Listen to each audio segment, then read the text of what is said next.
Hello there, my name is Malika and I'd love to talk about movies. And of course, this is Valentine's Day week, which is not even a real holiday. I am not a Valentine's Day celebrator. I don't care at all about it. But there is a movie that is dedicated to Valentine's Day and it's called Valentine's Day. It was released in 2010 and it stars almost every actor that you can think of.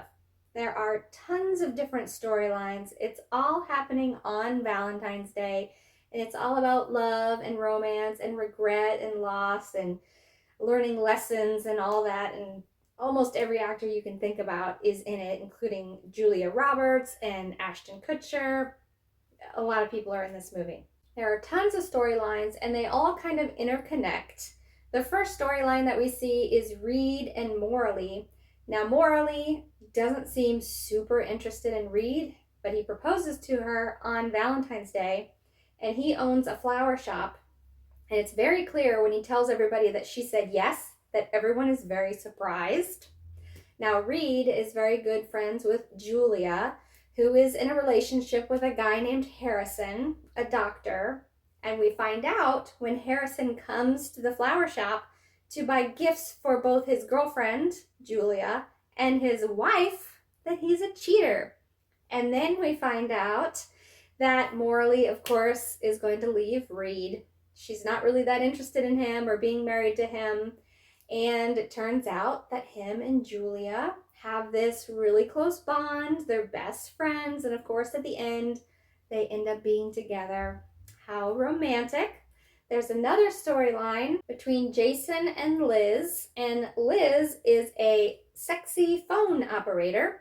And they're having this great time until he finds that out about her. Now, he found out by catching her doing this funny talking, and she's so funny when she does it. She's talking in these different accents, and it's quite funny. But he finds out by overhearing her doing that and says some really rude things to her and kind of leaves her. But there's a storyline between an older couple. Now, the old woman tells her husband that a long time ago she cheated on him. And they're kind of separated on this Valentine's Day, but every year they meet up at this graveyard to watch a movie that she used to star in, and it really is her in this really old movie.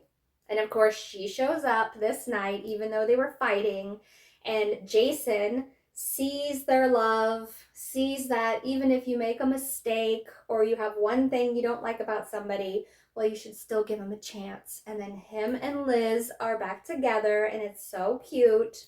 Now, that old couple is watching a little boy, and he is in love with his teacher, who is Julia. And his mom is another storyline. There's so many storylines. She is a captain in the military, and she has to have a 14-hour flight. She's on a flight with a man named Holden, and she only has one night with her son. Now, the whole movie, we don't know that it's her son that she's going to see. Holden keeps saying, oh, he's such a lucky guy that you would fly 14 hours to see him for one night and then fly 14 hours back. But it turns out it's her son, and she just wanted to spend Valentine's Day with him.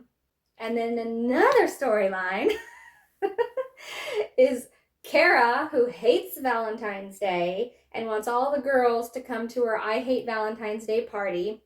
And then Kelvin, who is a sports announcer, but he gets asked to do a Valentine's Day story even though he hates Valentine's Day. And of course, those two interconnect and kind of hit it off a little bit.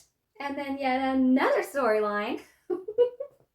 Kara is a sports publicist for Sean, who is a football player who is kind of failing at playing football, and everyone thinks he should retire. And it's clear from the beginning of the movie that he's just had a breakup because he throws an extra toothbrush in the trash. And we find out at the end that Holden is actually in a relationship with Sean, and they're a gay couple, and they come out and they're back together and in love, and he's not going to retire. Queen Latifah is even in this one, and she actually has a funny spot where she picks up the phone for one of the sexy phone operator customers, and she does this dominatrix thing with slapping the ruler against the table. It's funny. There's a lot of cute, funny parts in this movie, but it's definitely a rom-com, so Go see that with your gal if she likes Valentine's Day. There are even 2 teen storylines. One, she's trying to lose her virginity and it just doesn't end up working out, but that one doesn't really fit along with it besides her being the babysitter for the little kid.